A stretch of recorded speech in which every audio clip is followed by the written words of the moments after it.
The apartment was silent when Derek Vaughn pushed open the door at 217 A.M., still smelling faintly of Alyssa Crowley's perfume, a sharp, sugary scent that didn't belong here. He smirked, expecting Marissa to be asleep, waiting like always, curled on her side with a hand over her small, pregnant belly. Instead, the lights were dim, the air strangely hollow, and the kitchen counter held only 3 objects: a glass of water, a folded note, and a pair of diamond earrings glimmering under the soft overhead glow. He froze. Those earrings weren't just jewelry. They were the first design Marissa ever crafted, the ones she sold to help him start Vaughn Tech. She cherished them the way other women cherished wedding rings. For a moment, Derek tried to laugh it off. She's being dramatic, he thought. Pregnant women are emotional. She'll be back. But a strange chill crawled up his spine as he picked up the note. Her handwriting, the gentle curves he'd once adored, looked calmer than he expected. Too calm. Derek, I finally understand what love is not. Take care of yourself, Marissa. No anger, no accusations, no begging. Just goodbye. The silence around him felt heavier now, almost judgmental, and for the first time in years, Derek felt something unfamiliar tightening in his chest, not guilt, but fear. A fear he didn't have words for yet. Because deep down, he sensed this wasn't a wife's tantrum. It was the beginning of his downfall. And as he looked around the apartment, noticing the missing suitcase, the neatly folded blanket on the couch, the empty spot where her favorite mug once sat, an unsettling truth pressed against him. Marissa had planned this, quietly, carefully, almost like she knew exactly where he'd been tonight, and she knew exactly what she was about to do next. But Derek didn't know that the next person Marissa would meet was the one man capable of destroying him. Before her world began to crack, Marissa Langford had lived a life built on quiet hope. She grew up in a small town outside Denver, raised by a single mother who worked double shifts at a diner and still came home smiling. Her mother didn't leave her wealth, but she left her wisdom. Love shouldn't shrink you, baby. If it does, it's not love. Back then, Marissa never understood what those words meant. Now, they echoed like prophecy. As a teenager, Marissa found comfort in creating jewelry. She worked with old tools her mother had saved for months to buy. The first time she sold a pair of handcrafted earrings, she cried, not because of the money, but because someone believed in her art. She carried that dream to New York, juggling classes at Parsons and night shifts at a Brooklyn cafe. Life was messy and broke, but she had ambition. Real ambition. The kind that doesn't need spotlight or applause. Then Derek Vaughn walked in. He was charming in that dangerous way, smooth voice, sharp grin, expensive taste he couldn't afford yet. He called her the girl who could make diamonds out of thin air. He made her feel seen, admired, chosen. And when her mother passed unexpectedly, leaving her a modest but meaningful inheritance, Derek was there. He held her through the grief, promised he would take care of her, promised they'd build something extraordinary together. So Marissa believed him. She used part of her inheritance to help Derek launch Vaughn Tech. She put her own dreams on pause, telling herself it was temporary. She cooked, cleaned, managed their apartment, supported his every pitch, his every setback. Even after discovering she was pregnant, something she thought would finally draw them closer, Derek grew colder, more distant. She mistook it for stress. She mistook it for ambition. But gradually, she began to feel herself shrinking, exactly what her mother warned her about. Her laughter became quieter, her dreams smaller, her world narrower. Yet she stayed, because she wanted her child to grow up in a whole family, because she still believed Derek had goodness somewhere buried beneath ambition.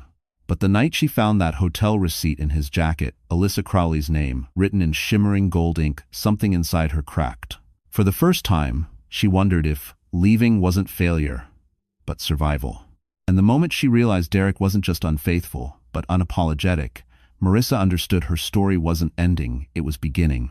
Because someone from her past was about to reappear and ignite a fire she didn't know she still had. While Marissa spent her evenings sketching designs and soothing the small, fluttering life inside her belly, Derek spent his nights in a very different world. A world polished in gold and lies. Alyssa Crowley was the kind of woman who understood exactly how her beauty worked in rooms full of men like Derek, ambitious, insecure, hungry for validation. She wore confidence like perfume, and ambition, like jewelry. Her family's wealth meant she never had to work, yet she insisted on calling herself an entrepreneur. In truth, her biggest enterprise was manipulating men with more power than sense. Derek fell for it instantly. He loved how Alyssa admired him, how she made him feel larger than he was, important, irreplaceable. She laughed at every story he told, even the ones Marissa had heard 1,000 times and stopped finding funny years ago. With Alyssa, he wasn't the boy from a broken home who clawed his way into tech startups. He was a man who deserved luxury, applause, attention. And Alyssa fed him those things generously because she wanted something in return. Vaughn Tech was rumored to be preparing for an IPO. If Alyssa played her cards right, becoming Mistress, Vaughn could make her wealth look like pocket change. She pushed him gently, then boldly. "You deserve a woman who elevates your image," she whispered one night in a rooftop bar overlooking Manhattan. "Someone who looks like she belongs beside success." Derek kissed her before answering, but the meaning was clear. Marissa no longer fit the picture. He started small, coming home late, silencing his phone, taking business trips that left him unreachable. He stopped asking how Marissa felt, stopped noticing when she winced from pregnancy cramps or rubbed her tired eyes. He convinced himself stress made him distant, not guilt. Yet guilt crept up in unusual ways. Once, he saw Marissa asleep on the couch, a sketchbook open beside her, a tiny gold charm half finished. And for a moment, he hesitated, remembering how she used to smile when he walked through the door. But then Alyssa texted, "Miss you already." And the moment shattered like glass. Because with Alyssa, he felt admired. With Marissa, he felt exposed. So he drifted deeper into Alyssa's world, the rooftop lounges, the luxury suites, the seductive promise of a woman who wanted him for what he could become, not who he truly was. What Derek didn't realize was that Alyssa had her own secrets. And not even he, in all his arrogance, was prepared for the truth she was hiding. A truth that would destroy far more than a marriage. Marissa didn't pack much the night. She left just a small suitcase, her sketchbook, a pair of comfortable shoes, and the ultrasound picture she kept tucked inside her journal. She moved quietly through the apartment, careful not to disturb the memories still clinging to the walls. The life she had built here felt like a fragile vase someone else had cracked while pretending to admire it. Outside, the Brooklyn air was cold and sharp, brushing against her cheeks as if urging her to stay awake, stay aware. She stood on the sidewalk for a moment, hand resting on her belly, watching her breath drift into the night. For the first time in months, she felt something close to clarity. Leaving wasn't a failure. Leaving was breathing. Marissa walked until she found a taxi. The driver, an older man with kind eyes, glanced back at her suitcase and tear-stained face, but didn't pry. "Where to, miss?" he asked. She hesitated. There was no family to go to, no close friend she trusted enough to involve, no safe place that didn't carry traces of Derek's shadow. So she chose the only place that made sense, the small boutique hotel in Brooklyn where she worked part-time during college. It wasn't fancy, but it had warmth. History. A version of herself she desperately needed to remember. The lobby smelled of cinnamon and old wood, exactly as she remembered. She booked a room under her maiden name. The clerk didn't recognize her, but something in his gentle smile made her feel less alone. Upstairs, the room was simple. A queen bed, a narrow window, a wooden dresser. She sat on the edge of the mattress, tracing the ultrasound picture with her thumb. "I'm sorry," she whispered to her baby, "but I promise we're going to be okay." And for the first time, she almost believed it. As she lay back, exhaustion settling into her bones, an unexpected sense of relief washed over her. The kind that comes after months of pretending everything is fine. But life has a strange way of sending you exactly who you need at the moment you stop searching. Just as she closed her eyes, her phone buzzed with a number she hadn't seen in years. Nathaniel Reeves. A name tied to memories of laughter, mentorship, and a friendship she once treasured. Why was he calling her now? How did he know she needed someone? Marissa hesitated before answering, not realizing that this single moment would reshape everything Derek thought he controlled. Because Nathaniel wasn't calling by coincidence, he was calling because he already knew the truth. Marissa stared at the glowing phone screen, her breath catching when she saw the name Nathaniel Reeves. It had been years since they last spoke, years since he had been the one constant voice of reason in her life. the one person who saw her potential long before she ever believed in it. Back then, he was just a rising finance student with a quiet confidence and a habit of giving advice she didn't know she needed. Now he was a major investor in Manhattan, the kind of man who made headlines and made people listen. She hesitated before answering, her voice barely steady. "Nathaniel?" A pause. Then his tone, warm, familiar, steady, wrapped around her like a blanket. "Marissa, are you safe?" She closed her eyes. He didn't ask where she was, or why she sounded broken. He asked if she was safe. The kind of question only someone who truly cared would think to ask. "How did you?" "I ran into Derek tonight," he said, a tension beneath the calm. He wasn't discreet, and he wasn't alone. Her heart thudded painfully. Of course, Derek wasn't discreet. He never was. She had been invisible in her own marriage for too long, while Alyssa existed in the spotlight of Derek's fantasies. Nathaniel continued gently. "I knew something was wrong when he bragged about finally being free. I didn't believe him, not for a second." Something inside her softened, a part of herself she thought had died. "I'm fine," she lied softly. "Or I will be." Silence stretched between them, weighted but not uncomfortable. He had always been able to hear the things she didn't say. "Where are you staying?" he asked. "In Brooklyn. Just for tonight. I'm coming to you." "No," she said quickly, her hand tightening around the phone. "I don't want to drag anyone into this." "Marissa," he said, voice firm but kind, "you didn't ask for help. I'm offering it. And you don't have to walk through this alone." Her throat tightened. Maybe the hardest lesson was realizing that strength didn't mean isolation. Still, fear whispered through her. Derek was unpredictable. Alyssa was calculating. And Marissa was pregnant, vulnerable, exhausted. "Nathaniel," she whispered, "there are things you don't know." "I know enough," he replied. "And I know you. That's all that matters." She felt her heartbeat shift, less fear, more something she didn't dare name. Not yet. A soft knock sounded at her hotel door. Her breath froze. Nathaniel's voice sharpened instantly.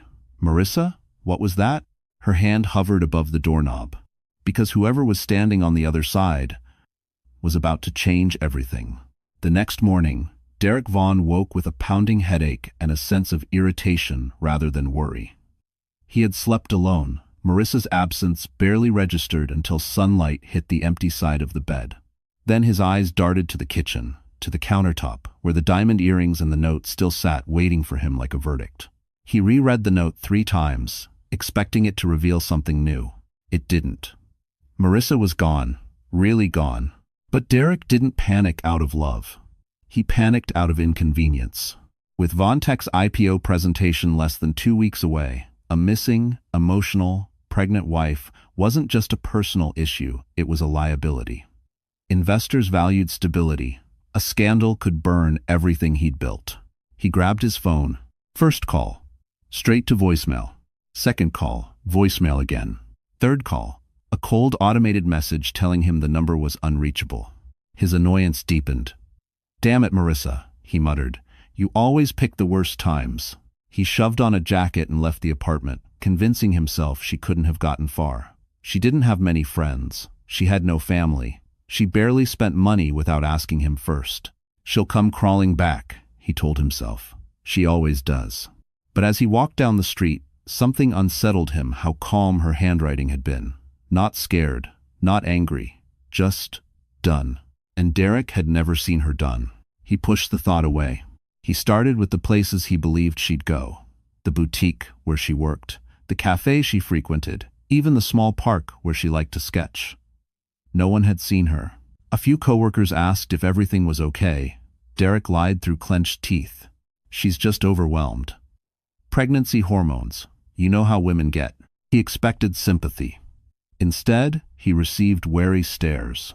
By noon, frustration turned into a simmering fear, not for Marissa's safety, but for his own reputation. Alyssa had already texted him twice, demanding attention, hinting she wanted him to resolve things quickly. He hated being pressured, especially by women. At a stoplight, Derek caught his reflection in a shop window, tired eyes, unshaven jaw, the faintest flicker of guilt he refused to name. He straightened his collar, forcing confidence back into his posture. "I'll find her," he told himself. "I always do." But that confidence shattered when his phone buzzed with a notification from the Von Tech board group chat. Emergency meeting scheduled. Mandatory attendance. His blood ran cold. Because the last time the board called an emergency meeting, it was to remove a founder. And Derek had no idea Marissa wasn't the only one who'd turned her back on him. Marissa sat on the edge of the hotel bed, hands folded protectively over her stomach as the early morning light slipped through the thin curtains. The knock on the door had been nothing more than housekeeping, but the moment had shaken her more than she expected. Fear had a way of clinging to her skin, especially now, especially with the tiny heartbeat she carried inside her. When her phone vibrated again, she thought it was Derek. Instead, it was Nathaniel. "I'm downstairs. I brought breakfast. Just open the door when you're comfortable." No pressure, no demands, just patience, something she hadn't felt from anyone in years. She let him wait 5 long minutes before she finally opened the door. Nathaniel stood there in a navy coat dusted with snow, holding 2 paper cups of coffee and a small bag of pastries from a bakery she used to love. "You remembered," she whispered. His smile was gentle. "I remember everything you cared about." The words cracked something inside her. They sat at the small table by the window. Marissa tried to eat, but her hands trembled. Nathaniel watched her quietly, not pushing, simply giving her space to breathe something she didn't realize she desperately needed. Finally, he spoke. "Marissa, what happened? Why did you leave?" She tried to explain the betrayal, the distance, the hotel receipt with Alyssa's name, the years of shrinking herself so Derek could shine. But as she talked, her voice began to break. Then Nathaniel noticed the way Marissa held her stomach, the way she winced slightly when she shifted, the way her gaze softened when she touched her belly. "Marissa," he said carefully, "are you?" Her breath hitched. She hadn't intended to tell anyone yet. Not until she felt safe. Not until she could accept it herself. But something about Nathaniel, his steadiness, his sincerity, made her feel more protected than she had in months. "Yes," she whispered, "I'm 5 months." Nathaniel closed his eyes for a moment, as if steadying himself. "Does Derek know?" "No," her voice shook. "And I don't want him to, not yet, not like this." A slow, controlled anger flashed in Nathaniel's eyes, not directed at her, but at the man who had failed her so completely. "Marissa, you're not alone," he said quietly. "Not anymore." She looked down, tears blurring her vision. For the first time, she felt a small spark of hope, terrifying, fragile, but real. But hope wasn't the only thing waiting for her. Her phone buzzed sharply. A message. From an unknown number. "We need to talk. It's about Derek." And the sender was the last person Marissa ever expected to hear from. The unknown number kept buzzing on Marissa's phone, each vibration tightening the knot in her stomach. Nathaniel watched her expression shift from confusion to hesitation to something close to dread. "Do you want me to step out?" he offered quietly. She shook her head. "No, I need to see what this is." When she finally opened the message, her breath caught. A series of attachments loaded one by one. Receipts, hotel check-ins, security footage, screenshots, email captures, payments disguised as consulting fees, private dinners charged to Von Tech corporate accounts. At the bottom was a final message. "Derek has been cheating longer than you think, and he's using company funds to do it. I can't stay silent anymore." Signed, Leo Harmon, Von Tech Accounting Department. Marissa stared at the name. She didn't know him personally, but she recognized it from the holiday party guest list Derek had shown her years ago. A quiet man, barely noticeable in a crowd. Someone Derek likely assumed would never speak. Nathaniel leaned closer, scanning the evidence, his jaw tightening with each new document. "This isn't just an affair," he murmured. "This is misuse of corporate funds. If the board gets this, Derek could lose everything." Marissa didn't speak. She couldn't. Betrayal was one thing, but betrayal funded by the company she helped him build? A company she sacrificed her inheritance for? That pain was sharp, totally different from heartbreak. It was humiliation wrapped in financial manipulation. "You need to forward this to someone you trust on the board," Nathaniel said. "Or to a lawyer." She swallowed hard. "I don't want revenge. I just want peace." Nathaniel met her eyes gently. "Peace and accountability aren't enemies, Marissa." She knew he was right. Deep down, she also knew she couldn't let Derek do this. Not to her, not to their unborn child, and not to the employees depending on the company's stability. She took a deep breath and saved all the attachments.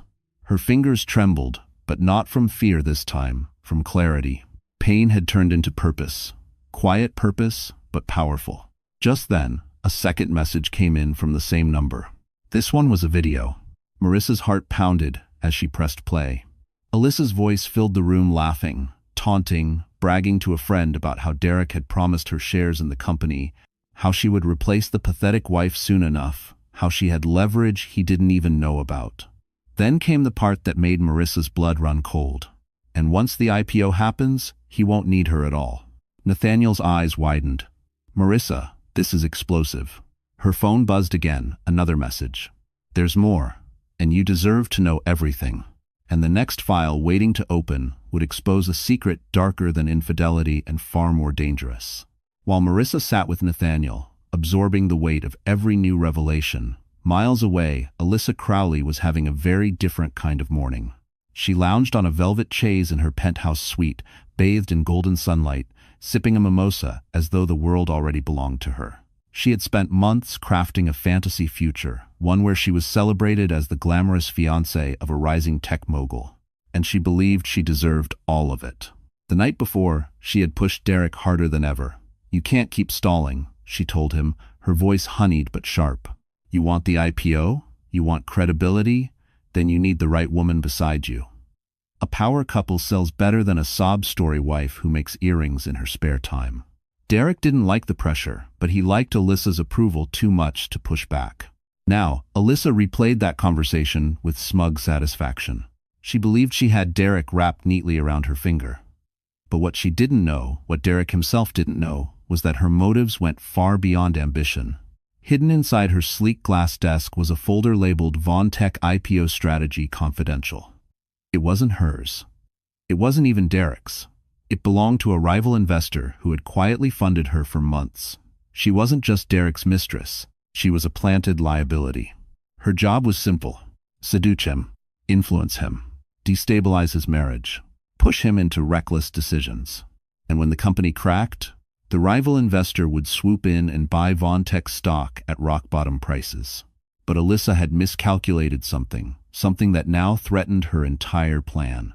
She underestimated Marissa. She assumed Marissa would fall apart quietly, disappear, let her marriage crumble without resistance. That's what most wives did when faced with betrayal of this scale. But Marissa had left calmly, without tears, without a scene. And a woman who leaves quietly is far more dangerous than a woman who screams. Alyssa's phone buzzed. She smiled, expecting Derek. Instead, it was a message from her silent investor.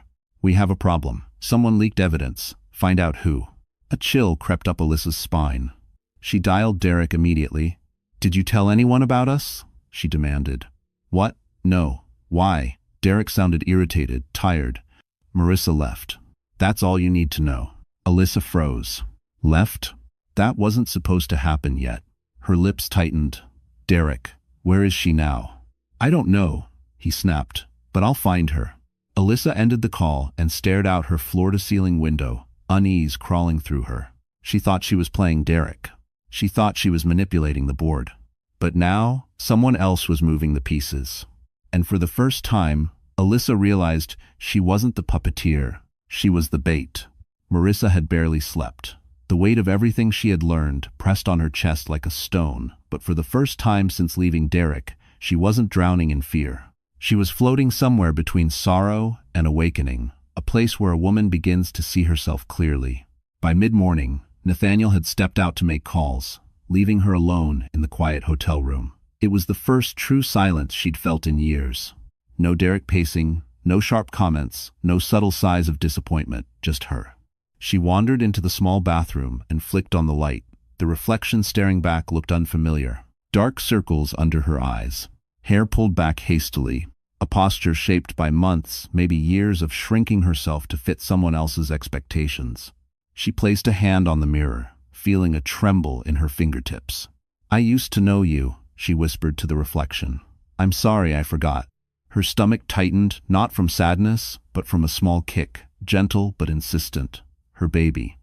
a reminder of why she had to stand again. A quiet determination settled in her bones. She reached for her makeup bag, dusty from neglect, and laid each item on the sink like tools of reclamation. Not for beauty, not for validation, but for identity. As she brushed color onto her cheeks, she noticed something shift in her expression. A softness fading, a steel emerging. She pulled on a clean blouse, ran her fingers through her hair, letting it fall naturally over her shoulders. No perfection, no pretense. Just Marissa, a woman rebuilding herself piece by piece. When she stepped back from the mirror, she didn't see Derek's wife. She didn't see the abandoned woman. She didn't even see the betrayed mother-to-be. She saw a survivor. Nathaniel returned moments later, stopping dead in the doorway. His eyes softened, almost reverent. "You look like yourself." A warmth bloomed in her chest, not romance, not yet, but recognition. Someone saw her. Someone really saw her. "I think I'm ready," she said quietly. "Ready for what?" he asked. "To stop hiding." Nathaniel nodded. "Good, because I have something important to show you. Something you need to see before you decide your next move." Her breath caught. "What is it?" He hesitated, a rare crack in his composed exterior. Proof that Derek's betrayal didn't start with Alyssa. She felt the floor tilt beneath her. "What do you mean?" Nathaniel's jaw tightened. "Marissa, there's a file, a very old one, and it has your name on it. And when she opened that file, her entire marriage would look completely different, shockingly, devastatingly different." Marissa sat across from Nathaniel in a quiet corner of the hotel cafe, the file he had given her still heavy in her hands. She hadn't opened it yet. Her fingers traced the edges nervously, as though the truth inside might burn her. Nathaniel watched her carefully, giving her space but offering stability simply by existing. "Before you read it," he said gently, "you need to understand something." She looked up, her breath unsteady. "This isn't about revenge. This is about protecting yourself and your child from a man who's been exploiting you far longer than you realized." His words were steady, but not unkind. And in them, she felt something she hadn't felt in a long time, someone rooting for her with no hidden agenda. Still, her voice was small. "What do I do now? I don't know anything about business, or corporate law, or—" Nathaniel leaned in, his tone shifting into something firm, resolute. "That's why I'm going to teach you." Those words struck her deeper than she expected. Not because he offered help, but because he offered belief. He took out his laptop and opened a spreadsheet. "This," he explained, "is Vontech's internal financial structure. These highlighted sections, they're the assets tied directly to your inheritance. Derek funneled them into the company under your name years ago." Marissa stared. Why would he do that? To stabilize his credit, to attract investors, to pretend he had a stronger foundation than he really did. Her stomach twisted. Derek hadn't just betrayed her emotionally, he had used her financially, too. Nathaniel continued, "You own far more of Vontech than you think. And once the board sees this," he paused, letting the implications settle. It was overwhelming, terrifying, empowering. She lifted her eyes to him. "And you're sure I can do this? Step into his world?" Nathaniel's expression softened. "Marissa, you've survived far worse than a boardroom. You just don't realize your strength yet." Something inside her, something dormant for years, flickered awake. She nodded slowly. "Then teach me." What followed was hours of explanations, patient guidance, and quiet breakthroughs. By late afternoon, she could read a financial statement, understand investor influence, and see clearly how Derek had manipulated their shared future. It wasn't easy. Her head ached, her heart ached more. But she wasn't shrinking anymore. When they finally paused, Nathaniel slid the unopened file back toward her. "Now," he said, "you're ready to know the rest." Marissa's hands trembled as she lifted the cover. Inside was a document stamped 7 years ago, months before their wedding. A contract, signed by Derek, and what it said would unravel every memory she thought was real. Derek arrived at Vontech's headquarters looking like a man who'd barely slept because he hadn't. His shirt was wrinkled, his eyes bloodshot, and his nerves were frayed from chasing shadows of a wife he assumed would eventually return. But the moment he stepped into the gleaming lobby, he sensed something was wrong. Employees weren't smiling at him. They weren't avoiding him either. They were watching him with curiosity, with suspicion, maybe even with satisfaction. Whispered conversations halted when he passed. A receptionist he barely knew gave him a stiff nod, as though unsure whether acknowledging him was still appropriate. By the time he reached the elevator, dread had begun its slow crawl up his spine. On the top floor, the boardroom doors were already open. Every board member was present, seated in tense silence, a sight rarely seen outside catastrophic emergencies. His CFO, Grant Willis, avoided eye contact. His legal advisor looked pale. His assistant didn't even offer her usual greeting. "What's going on?" Derek demanded, feigning confidence he didn't feel. Grant cleared his throat. "We received concerning documents this morning." Derek's heart skipped. "Documents?" he repeated. "From who?" No one answered. Instead, a projector flickered on, illuminating the wall with the first damning proof. Hotel receipts, timestamped transactions, unauthorized corporate charges. One by one, the evidence Leo Harmon sent to Marissa appeared only now it was displayed in front of the people who controlled Derek's future. "This is taken out of context," Derek snapped, heat rising under his skin. "You all know how rumors spread." His legal advisor interrupted. "These aren't rumors, Derek. They're financial violations. Serious ones." The room tightened. Grant spoke again, voice low. "If this goes public before the IPO, it could destroy us." Destroy us, not destroy you. The distinction was a knife. Derek's pulse hammered. "I can fix this. I just need time." "We don't have time," a board member said sharply. "And we need transparency. Immediately." As the accusations intensified, something dawned on Derek, a question that struck him harder than any evidence on the screen. Who sent this? Who had access to both corporate files and personal information? A sinking realization crept over him, icy and unmistakable. It had to be someone close. Someone quiet, someone who'd had enough. Someone he underestimated. For the first time in years, Derek felt genuinely afraid. Because if the board had this, what else had been uncovered? And who was behind it? His phone buzzed in his pocket. A single text. An unfamiliar number. "You're not the victim here, and this is only the beginning." Derek slowly raised his eyes just as the board prepared to vote on his suspension. 2 days later, Manhattan buzzed with rumors about Vontek's unraveling. Investors whispered, articles hinted, employees speculated. Derek was running on fumes, barely holding his position together as the board questioned every decision he'd ever made. And that was the moment Marissa chose to step back into the world. Nathaniel had insisted on accompanying her to the investor networking event at the plaza, but Marissa purposely arrived alone. She needed to reclaim space, reclaim presence, reclaim herself, not as Derek's wife, not as a victim, but as a woman who finally understood her worth. She walked into the gold-lit ballroom, wearing a simple black dress that framed her gently rounded belly with quiet pride. No hiding, no shrinking. Her hair fell in soft waves, and her makeup was subtle not to impress, but to declare, "I'm still here." Conversations softened as people turned to look. Some recognized her. Some whispered. Some stared with guilt, remembering how they once dismissed her as insignificant beside Derek's rising star. But Marissa didn't flinch. Nathaniel spotted her from across the room. His expression shifted surprise, admiration, and something deeper he tried to mask. He moved toward her, but she held up a hand with a small smile. She wanted to stand on her own first. A group of investors approached her hesitantly. "Mrs. Vaughn? We didn't expect to see you here." "It's just Marissa now," she said warmly. "And yes, I'm here to talk about Vontek and transparency." Her confidence unsettled them. Investors leaned in, curious. Some recognized her name from the early financial documents, the inheritance Derek had used as startup capital. "You were the initial funder?" one of them asked. Marissa nodded. "And a current shareholder." Their eyes widened. They had assumed Derek held all the cards. They were wrong. Nathaniel finally joined her. "Gentlemen," he greeted, "I believe you'll want to hear what Marissa has to say. Her perspective may change how you view the company's future." The investors exchanged glances. The room began to shift. For years, Marissa had been invisible.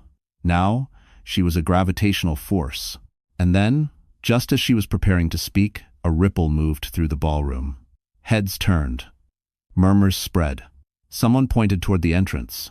Derek Vaughn had arrived disheveled, frantic, pale. His eyes searched the room desperately, until they landed on her.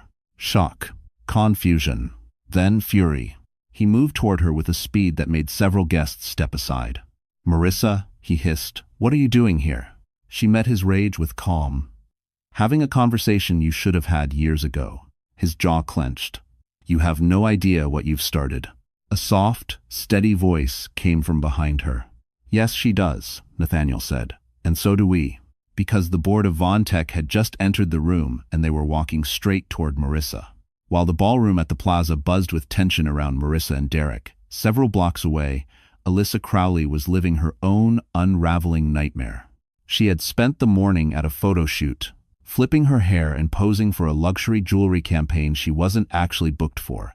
She had simply convinced the photographer that Derek Vaughn's future fiancé deserved special treatment. But then her phone began vibrating nonstop. At first, she ignored it. Alyssa loved being unreachable. It made her feel important. But when her publicist called 5 times in a row, she finally picked up with a sigh.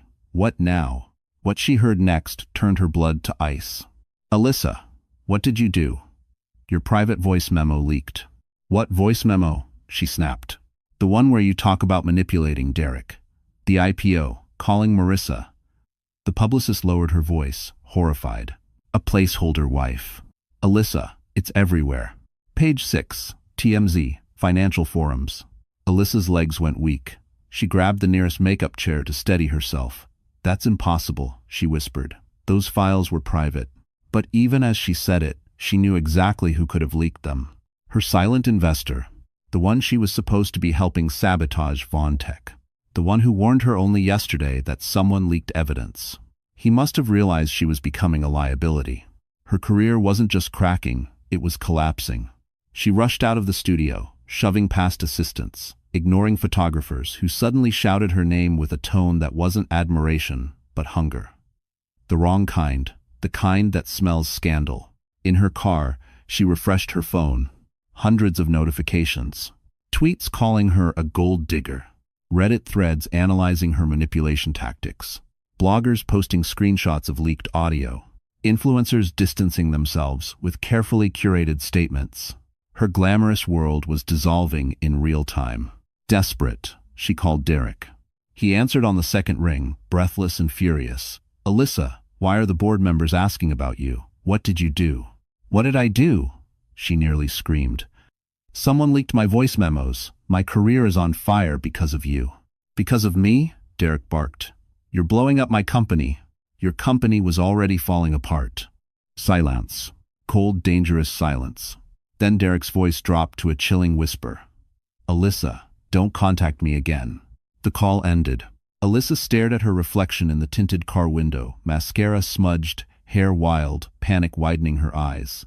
The influencer persona she curated so carefully was crumbling, exposing the insecure girl beneath the diamonds and filters. She wasn't Derek's future. She wasn't the investor's secret weapon. She wasn't in control of anything anymore. And the next headline waiting to break would strike her down completely because someone had just turned the evidence over to federal investigators.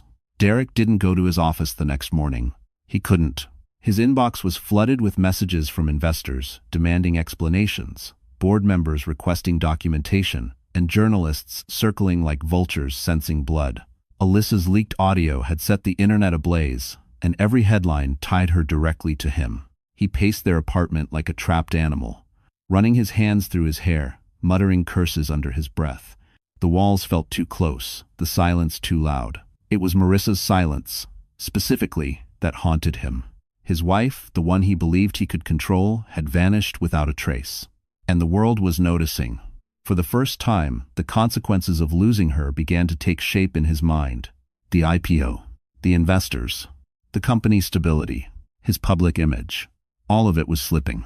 "Damn it, Marissa," he growled, slamming his fist onto the counter. "Where are you?" But anger eventually crumbled into something far uglier: fear. Not fear for her, but fear of accountability. Fear of exposure. Fear of losing everything he thought was guaranteed. Finally, in a moment of desperation, he did the one thing his pride had forbidden him from doing earlier. He went to find her. He visited every place he could think of: the boutique, the cafe, the small park in Brooklyn. Nothing. No one had seen her. Even worse, some people looked at him with thinly veiled contempt. "You should have treated her better," one barista muttered under his breath. Derek pretended not to hear. Hours later, exhausted and soaked by a cold drizzle, he found himself standing outside the very hotel Marissa and Nathaniel had been staying in, though he didn't know that yet. He only recognized it because he remembered her mentioning it years ago, back when she still talked to him like he mattered. He walked inside, forcing confidence he didn't feel. "Marissa Vaughn," he told the front desk. "What room is she in?" The clerk looked him over carefully. "I'm sorry, sir. We can't give out that information." "I'm her husband," Derek snapped. The clerk's polite smile didn't budge. "I'm still unable to release that information." Humiliation burned through him. He stepped aside, pulling out his phone, ready to unleash a string of angry texts only to see one new notification. A message from Marissa. His stomach twisted. He opened it. "Stop looking for me. You don't get to control this anymore." The blood drained from his face. She never spoke like that. She never set boundaries. She never told him no. And that terrified him more than any headline, any investor, any scandal. He typed furiously, "Marissa, please. We can fix this. Just tell me where you are." No reply. Only silence. And then, his phone buzzed again. Not from Marissa, but from an unknown sender. A single sentence. "You should worry less about finding her, and more about what she knows." Derek looked up just as someone stepped into the hotel lobby, staring straight at him. Derek's breath caught when he saw who had stepped into the hotel lobby. Leo Harmon, the quiet, forgettable accountant he'd dismissed for years. Derek had barely noticed the man, except to criticize him for being too timid during board meetings. Now Leo stood taller than Derek had ever seen him, shoulders squared, gaze steady as if he finally understood the power of the truth he carried. "Leo?" Derek hissed, scanning the lobby nervously. "What the hell are you doing here?" Leo didn't flinch. "Looking you in the eye." Derek forced a laugh. "You think you can threaten me? I built Vaughn Tech." "No," Leo said calmly. "Marissa built the foundation. You just took credit." Those words hit Derek with surprising force. "Where is she?" he demanded. Leo shook his head. "Not your concern anymore." Derek grabbed his arm. "Where is my wife?" Leo's tone hardened. "You should have asked that before you ruined her life." Security glanced over, sensing tension, forcing Derek to release his grip. Leo straightened his shirt, then reached into his messenger bag. "Here," he said, placing a sealed envelope on the lobby table. "This is what she knows, what everyone will know soon." Derek paled. "What is that?" Leo didn't answer directly. "I found it when I was reconciling old financial archives. You hid it under a shell company, but you forgot one thing." He looked Derek dead in the eye. "Nothing disappears completely." Derek's throat tightened. "Leo, whatever you think you found." "It's not what I think," Leo cut in quietly. "It's what the documents prove." Inside the envelope was the truth. Derek had buried years ago, long before Alyssa, long before the IPO, long before the marriage even began. Leo continued, voice steady. "You didn't marry Marissa for love. You married her because her inheritance stabilized your credit and saved your company. There's a signed agreement. 7 years old. You promised investors access to her assets if Vaughn Tech failed." Derek felt the world tilt. Leo added, "And most importantly, Marissa wasn't supposed to see that file, but now she has." The lobby seemed to close in on him, walls shrinking with every breath. "Where is she now?" Derek whispered, desperation cracking through the arrogance. Leo stepped back. "With people who actually care about her future." Then, with a final glance, he added, "Derek, you should stop chasing her. Because the next person you'll want to run from is the federal investigator who received the same file this morning." Derek staggered. A federal investigator. His heartbeat roared in his ears.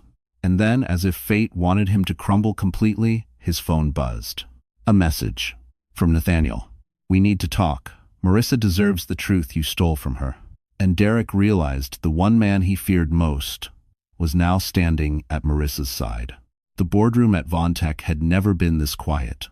12 executives sat around the glossy obsidian table, murmuring in uncertainty as they waited for the emergency session to begin. The tension was palpable, thick enough to cut. Outside the floor-to-ceiling windows, Manhattan glittered, unaware that a corporate empire was moments from tilting on its axis. Derek burst through the door, his tie crooked, his confidence fraying. "What's the meaning of this?" he barked. "You can't call a vote without me." Grant, the CFO, avoided his gaze. "We can. And we have." Derek's jaw clenched. "I'm still the CEO. For now," another board member corrected coolly. Then the door opened again. Silence. Shock. A collective intake of breath. Marisa walked in. She looked nothing like the quiet, overshadowed wife the board vaguely remembered from company events. She wore a tailored cream blazer, her hair soft around her shoulders, and the gentle curve of her pregnancy visible beneath her blouse, not hidden, not diminished, but carried with pride. Behind her stood Nathaniel. Derek's face drained of color. "Marissa, what are you doing here?" She stepped forward, calm, controlled, glowing with a strength she didn't have months ago.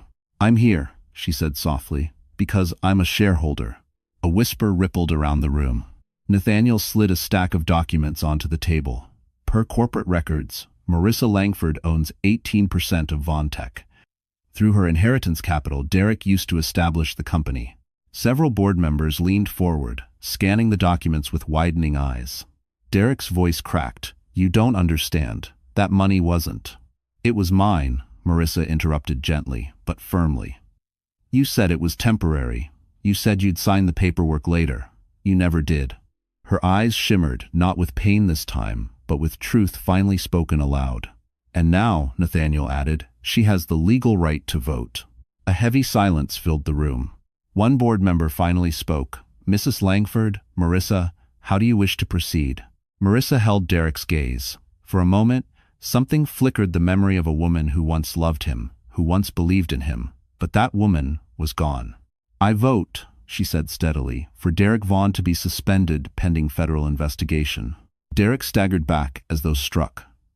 "Marissa, you can't," but she had. The board members exchanged looks relieved, decisive. "The vote stands," Grant announced, "effective immediately." Derek's world collapsed. Security appeared at the door. He spun toward Marissa. "You think you've won? This isn't over." She inhaled slowly, hand resting on her belly. "It is," she whispered, "but not in the way you think." Because the next decision she was about to make would seal Derek's fate forever. Security escorted Derek out of the boardroom, but he jerked free of their hands the second the door closed behind them. Rage poured off him in waves. For years, he had controlled every narrative, every room, every person, especially Marissa. Losing that control felt like suffocating. He stormed down the marble hallway, ignoring the startled looks from employees. His mind raced, clawing for a plan, an escape, a justification, anything. She betrayed me. She embarrassed me. She ruined everything. But deep inside somewhere, he refused to acknowledge. Another voice whispered, "No. You ruined everything long before she walked away." He shoved the thought aside. His first call was to Alyssa. It went straight to voicemail. Her social media accounts had gone dark. Her sponsorship deals were collapsing hour by hour. A sinking feeling gnawed at him. Alyssa wasn't answering because she wasn't protecting him anymore. She was protecting herself. He moved to the elevator, jabbing the button repeatedly. "Come on, come on." A group of employees stepped in behind him. He caught snippets of their hushed conversation. "Did you see the article? Federal investigation. Marissa Vaughn owns 18%. Honestly, he deserves it." He clenched his jaw so tightly it hurt. They were talking about him, mocking him. When the elevator reached the lobby, Derek pushed through the crowd like a drowning man seeking air. Cameras flashed outside, reporters already gathering, sensing his downfall. "Mr. Vaughn, is it true you misused company funds? Did you have an affair with Alyssa Crowley? How do you respond to accusations from your wife?" He raised his hands to shield his face. No comment. But reporters smelled blood. They surged forward. Security had to intervene. It was chaos. Humiliating, absolute chaos. He made it to the sidewalk, chest heaving. The winter air stabbed at his skin. For the first time, Derek felt small, a speck swallowed by the skyline he once believed he was destined to conquer. He pulled out his phone, hands shaking, and dialed Marissa again. This time, the automated message cut deep.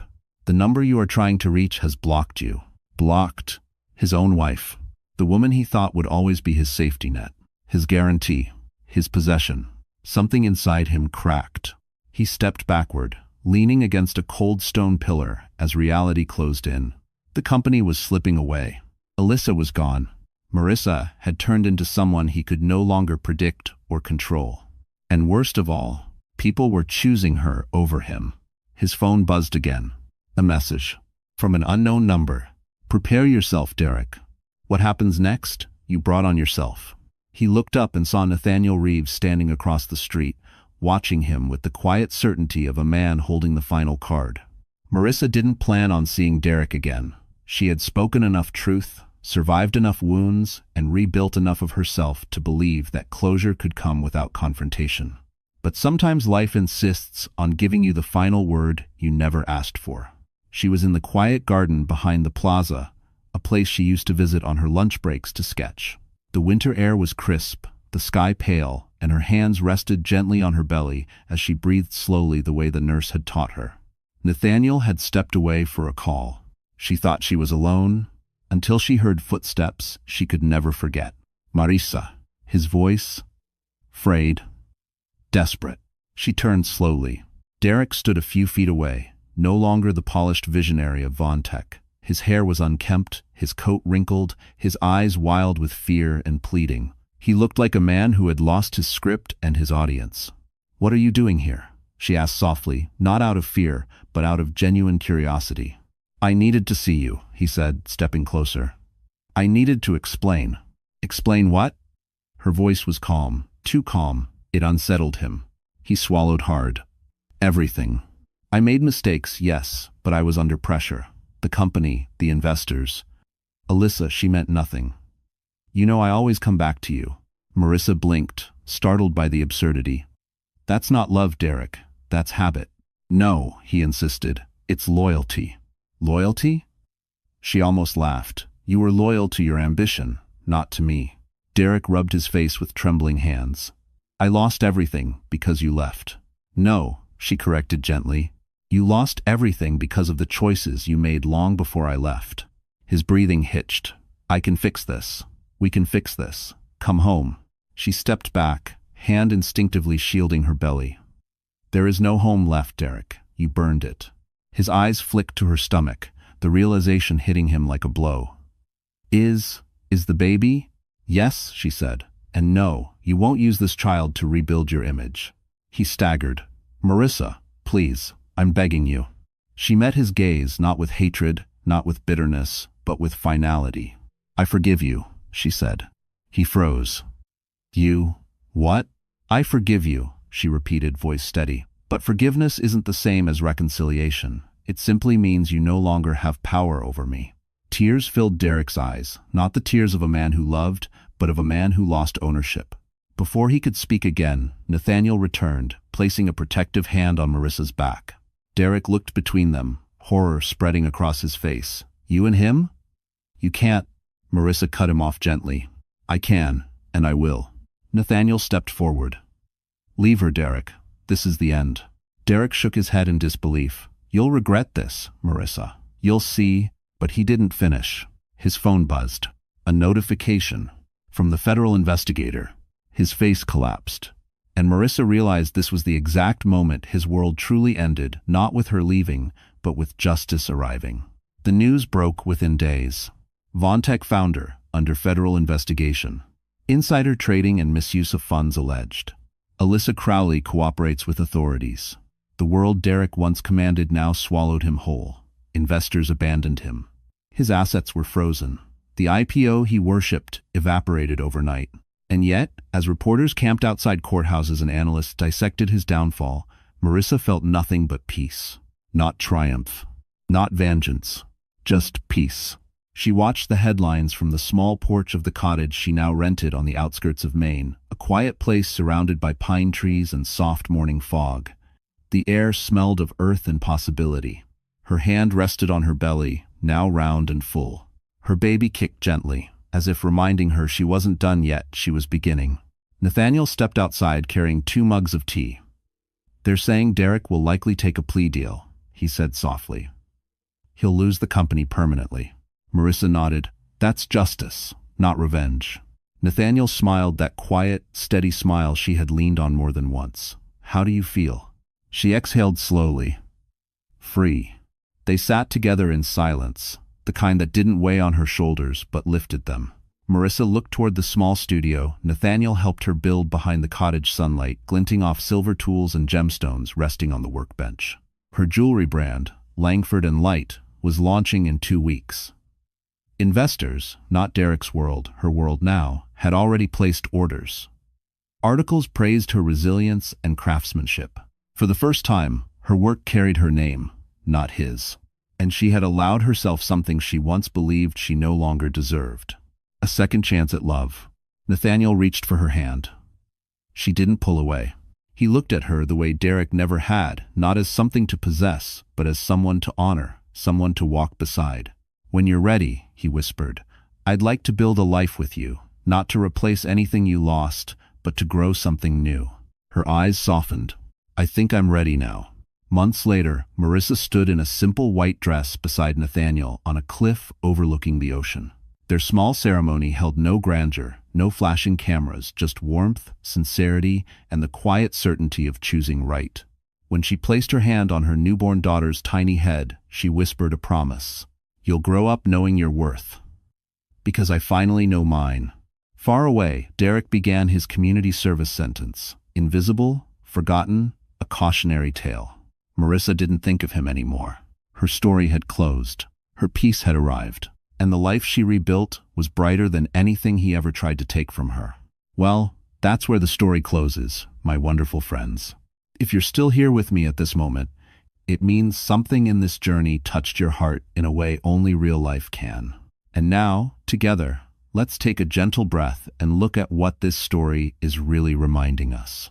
Life will break you sometimes. It will disappoint you, betray you, shake the ground beneath your feet. But as Marcus Aurelius once wrote, the soul becomes dyed with the color of its thoughts. Marissa didn't rise because the world was kind. She rose because she chose different thoughts, different actions, a different future.